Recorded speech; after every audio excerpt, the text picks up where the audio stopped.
Hello నమస్తే, నేను journalist Srinivas. ఈరోజు న్యూస్ అనాలిసిస్లో ముందుగా ఆంధ్రప్రభ పేపర్ చూద్దాం.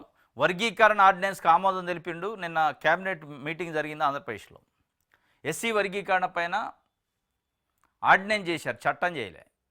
శాసనసభ ప్రత్యేకంగా సమావేశపరిచి బిల్లు పెట్టి చట్టం చేయాలి వాస్తవంగా. కాకపోతే ప్రస్తుతానికి శాసనసభ లేదు కాబట్టి ఆర్డినెన్స్ చేశారు. ఇప్పుడు తెలంగాణ ముఖ్యమంత్రి రేవంత్ రెడ్డి గారు చట్టం చేసిండు. ఆ చట్టాన్ని 14 ఏప్రిల్ డాక్టర్ బిఆర్ అంబేద్కర్ జయంతి రోజు లాంఛనంగా ప్రారంభించారు. దాన్ని అంటే ఎస్సీ వర్గీకరణ అఫీషియల్గా గెజిట్ వచ్చేసింది. దేశంలోనే మొట్టమొదటి రాష్ట్రం ఎస్సీ వర్గీకరణ అమలు చేసింది. అంతకుముందు ఎస్సీ వర్గీకరణ తెలుగు రాష్ట్రాల్లో అమలు చేసిన చరిత్ర చంద్రబాబు నాయుడు గారికి ఉంది. కానీ ఆ మొట్టమొదటి అమలు చేసిన ఆ క్రెడిట్ని రేవంత్ రెడ్డికి పోయింది ఇప్పుడు. కాబట్టి వెంటనే రెస్పాండ్ అయ్యిండు. నిన్న ఇక్కడ తెలంగాణ ఎప్పుడైతే 14th ఏప్రిల్ రోజు అమలు చేసిందో లేదు మనం ఏడ వెనకబడిపోతామని వర్గీకరణ పైన ఆర్డినెన్స్ ఇచ్చిండు.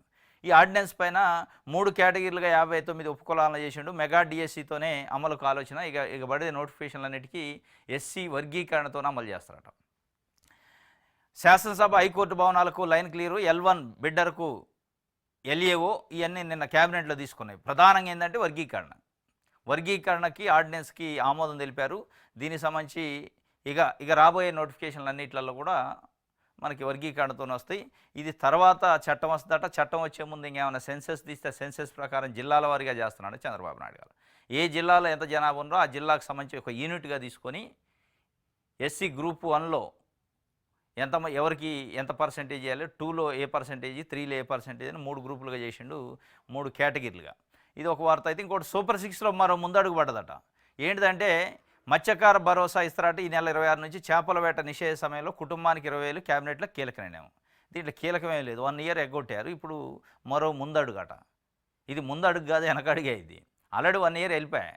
లాస్ట్ ఇయర్ రావాల్సింది రాలే, ఇప్పుడు ముందడుగు అంటున్నారు. ఈ నెల 26 నుంచి మత్స్యకార భరోసా ఇస్తారట. దానికోసం చాలామంది వెయిట్ చేస్తున్నారు. ఇది 20,000 రూపాయల కుటుంబానికి చొప్పున ఇస్తారు.